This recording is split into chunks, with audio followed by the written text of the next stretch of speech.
Alright, magandang umaga mga kasaka. Harvest time. Tingnan nyo naman kung gaano kagaganda yung sitaw na na-produce natin. Yan. Alright. So,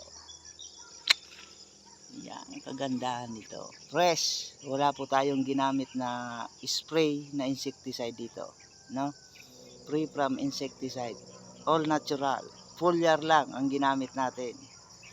Sa naman combination sa pagdating sa fertilizer, synthetic at organic gumamit tayo.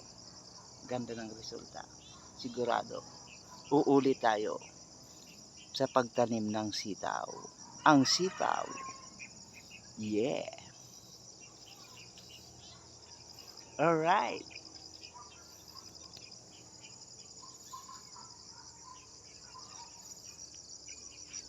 Dami pa oh. Tingnan nyo. Oh. Yun oh. Oh. Alright. Oh. Haba oh. Ang haba naman yan.